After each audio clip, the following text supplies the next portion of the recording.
So what happened when I graduated from high school? Well, my mom and sister and I moved into a mobile home, which we quickly had to move out of because the pipes broke inside the mobile home. Yes, it was October time and the pipes broke. And when they did, well, they flooded the home. And when they did, well, we had to move our stuff out pretty quick. Talk about moving quick in a ice and snowy situation. Wow. But anyway, I remember the first car I ever owned. I got my driver's license when I was 22 years old, which was kind of a good thing because it saved me a lot in car insurance. Besides, I really didn't have to travel too far to get to my workplace. And my sister had a car at the time, which she gave to me. It was the very first car I ever owned. An 81 Ford Fairmont.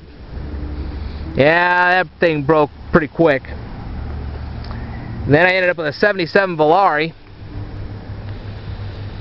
But during that period of time, I worked in a hardware store, worked at a gas station, even worked for Dollar General for a very short period of time.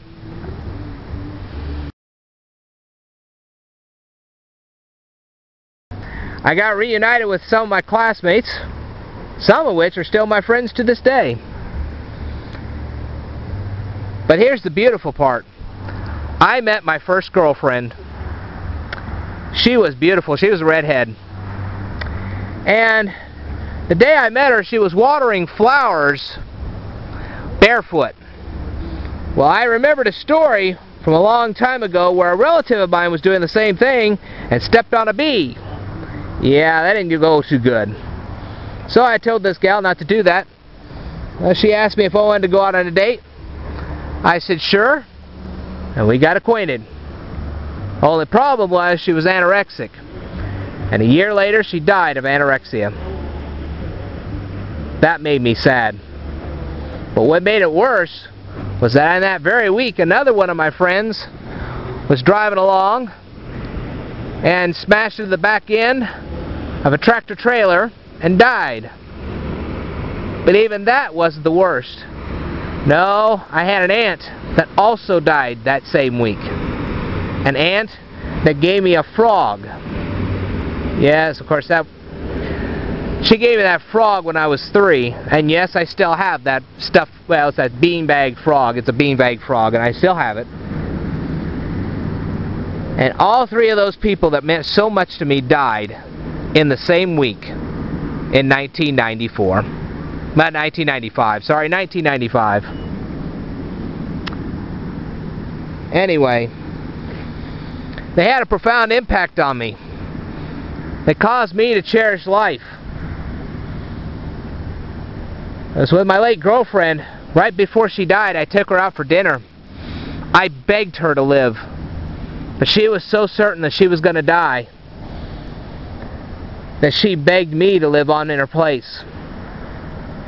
And I did. So, twice a year I go to her grave. I've been doing this the last 17 years, and will continue to do so until I am gone. And every May and every September I go to her grave and I plant flowers on it.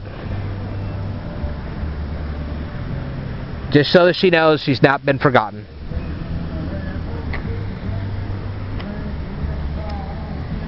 Anyway, after my stint with Dollar General, I worked at a grocery store for 8 years. The job kind of abruptly ended when I quit, and the reason for quitting was that they wanted me to work in the deli department, and I told them I don't cook for anybody other than myself. They didn't like that answer too much, so I quit. Then I got another job, and that's why I'm listed with Photo Specialist and Data Processor. I am indeed a photo specialist for another retail chain, and I've been doing that for the past 10 years. Now, another story that I'll tell you about my childhood was when I was a kid. I was 12 years old. My family lived in front of a cemetery. Now, my grandpa at the time, he used to live in Arizona, and he would come up once each summer, well, once or twice each summer, and he'd pay us a visit. He had a motorhome. He'd come up and we'd visit with him. Well, that year he takes me to the backyard cemetery and takes me for a walk. And he says, "Alright, Ted," he says, "I'm going to tell you something. In the future, there will come a day of the haves and the have-nots." He says, "Now, I got a question for you. Do you want to be the haves or the have-nots?" Well, what was I going to say at 12 years old? "Oh, I want to be the have-nots? I don't think so." So he says, "Alright, I'm going to set down a certain set of guidelines, and if you follow them, you'll be the haves, and everybody else will be the have-nots." And one of the biggest things he told me was never ever get into debt. And you know what? He was right. So far as I know, I'm the only classmate that graduated from high school that has zero debt right now. Everybody else is panicked. Now, yes, I do use a credit card, but I just don't rack up a ton of debt on it. And when I do rack up any debt, I pay it off very quickly. So, I guess I got a pretty decent credit score anyway. Alright. Well, between the time that I left the grocery store and got this job that I have now, I ended up going to Richland one last time, and I ended up learning how to run Visual Basic. And it gave me a chance to learn how to run databases and web pages, which was kind of a good thing. Have I ever been in a car wreck? Yes, I have. In 1996, a couple of kids. Now keep in mind, I live in a town in which there are roads that are called arteries and there are roads that are called veins. And these artery roads are big. They got multi-lanes and so on and so forth. And the little veins are kind of like the two-lane dirt highways that you would often see in small towns. Well, anyway, I was on an artery, and these college kids were on a vein, and they pulled out from the vein, ignoring the stop sign, and they pulled out in front of my car, and I crashed into them. And hence, I lost my 1984 Ford Tempo.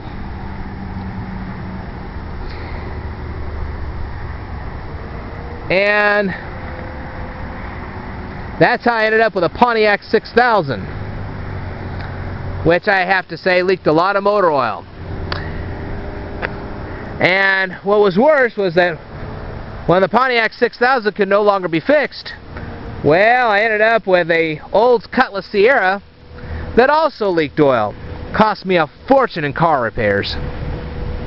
I wouldn't drive a Pontiac or Oldsmobile now for anything because of those experiences. At least not those particular makes and models. But anyway, so, did I have any other wrecks after that? Yes, I did. In 2008, a guy decided he didn't want to stop for the red light on a vein, and so he pulled out on an artery and pulled out in front of my car and smashed the entire front end. That wreck should have killed me. I would say it was God's grace that kept me alive. But it wasn't just that it kept me alive. Although my glasses flew off my face and landed in the car door, I walked out of that wreck with one scratch on my knee. That's right. I wasn't damaged in any other way. That gave me a further appreciation of life. Caused me to be a better friend. Life is sacred. And let me tell you something, it can be taken away very quickly. When it came to my late girlfriend, there were things I wanted to tell her, things I wanted to do with her. I never did, and I live with a lot of regret because of it. I had another girlfriend, but she fell in love with intoxicating substances, and left me in the dirt. Her loss. Am I the perfect person? Certainly not. I have fears, worries, concerns. I get upset sometimes. There's even times when I think I'm going to just fall over and end up in a grave of my own. Certainly that was the case in 2009 when I got real bad sick. And I'm sure you saw that in the videos. There was a few moments there, brief moments, that I really thought I wasn't going to make it. But God's grace was sufficient, and I recovered. But not because I'm a good person. It has nothing to do with that. Because I'm really not that... I am a good person, but not that good. Jesus was that good. I'm not. But it's because God was merciful and decided to give me another shot at life. Allow me to have a greater impact on people. But it's because of my experience, and it's because of a conversation I had with a gal who told me she was getting ready to go into high school and she did not have a working knowledge of electricity. She didn't even know how an on-off switch worked. And I'll tell you what, because of that, I started this YouTube channel. And the rest is pretty much history on that. I've been on YouTube now for a little over 2.5 years. Been on TeacherTube for 2 years, a little over 2 years now. And I've enjoyed every minute of it. There were things that people did not tell me when I was a kid that made me into the person I am. But I'm now telling you. Let me tell you something. When people cut you off on the highway, don't try to fight them. Let them go. Eventually some cop's going to catch them, or they're going to get into a wreck, and then you get to drive on, and you're still the happy motorist. Nobody wins in car wrecks. Even though I've ended up with better cars because of some of my car wrecks, nobody wins in car wrecks. It's aggravation, it's time, you have to go out, find a new vehicle, so on and so forth. That's a pain. So there you go. Well, I'm going to conclude this in just a second, so stay tuned.